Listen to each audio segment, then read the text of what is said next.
Bien, pour paramétrer les fichiers d'usinage qu'on va utiliser pour faire les façades de notre petite cabane bioclimatique, nous avons préparé deux fichiers, grande façade 2 et petite façade. Alors, la grande façade, c'est celle qui va donner sur les grandes façades, hein, qui font environ 20 cm, et les petites façades, ça sera celles qui sont sur l'est et sur l'ouest, hein, sur les largeurs. Donc, je reviens sur mes fichiers. Voilà. Donc, c'est très simple pour paramétrer les usinages. Donc, de toute façon, au départ, il va falloir sélectionner porte, petite fenêtre, fenêtre double ou baie vitrée. Alors, supposons que, par exemple, j'ai envie d'avoir dans ma façade une fenêtre simple, peut-être ici, une baie vitrée là, pas de petite fenêtre, donc je ferme. Et une autre baie vitrée, je peux sélectionner CTRL-C, CTRL-V, et si je clique dessus, hop, j'en ai une autre. Et disons que j'ai aussi une porte. Donc ça fait beaucoup de choses, mais voilà. Donc j'ai décidé ce que je voulais sur ma grande façade. Ensuite, il suffit d'aller en FAO. Là, on était en CAO, dessin, en fait, conception assistée par ordinateur. Là, on va passer en fabrication assistée par ordinateur. Et là, il va falloir paramétrer les usinages pour que la machine suive ses traits. Alors, pour cela, on va sélectionner un usinage. On va faire clic droit, créer un nouvel usinage. Alors, on va utiliser des outils à fraiser. Si j'ai une fraise d'1 mm, je prends une fraise je prendrai cet élément-là. Si c'est des fraises de 2 mm, ce sera celui-ci. Alors, on va faire avec des fraises de 2 mm pour commencer. Ça risque d'être ça au moment où vous allez devoir faire les usinages. On sera peut-être sur des fraises de 2 mm. On va faire suivant. La profondeur d'usinage. Alors, on va dire qu'on veut une découpe parce qu'en fait, on va percer, on va traverser la pièce. Et comme la pièce fait 10 mm d'épaisseur, voilà, 10, eh bien, la profondeur d'usinage sera de 10.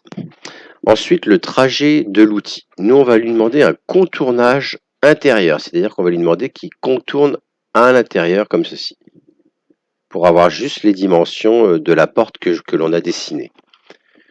On fait attention, alors là, on va répondre que oui. Et là, on va diminuer un peu la vitesse d'avance, pour être plus sûr, de 10. On va laisser une profondeur de passe maximum de 3 et on va faire terminer. Et voilà la trajectoire que va suivre l'outil. On veut la même chose en fait sur les autres ouvertures. Alors ce que l'on peut faire aussi tout simplement, c'est tout sélectionner. Clic droit, créer un nouvel usinage. Donc je prends une fraise de diamètre 2, suivant, et je vais faire une découpe, contournage intérieur, suivant, oui, et là on met 10. Et terminé, et tout est prêt. Et voilà notre travail d'usinage qui est prêt. On peut faire une simulation. On va faire OK. On va demander dans la simulation une simulation réaliste. Et on va lancer pour voir ce que ça donne. Voilà. Voilà ce qu'il va faire. Là, on va le faire un petit peu plus lent.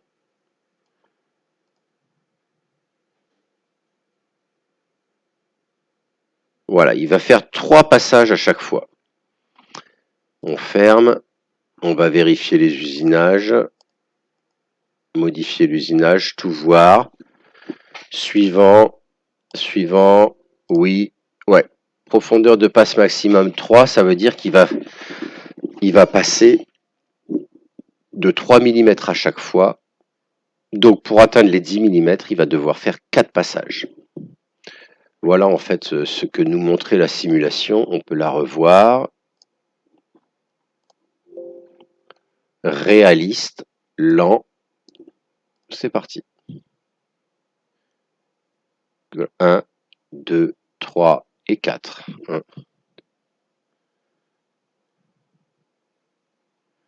Et là, vous avez votre façade qui est terminée.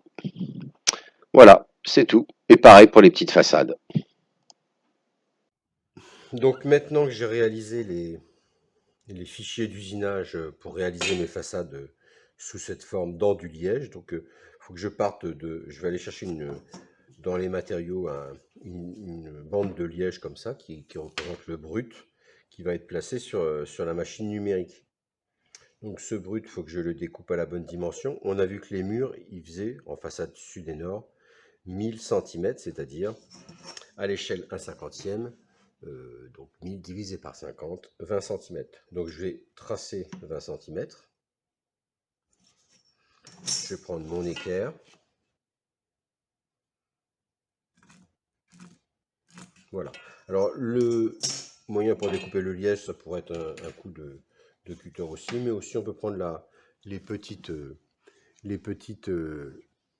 scies, hein, et se placer comme ça sur le bord de l'établi.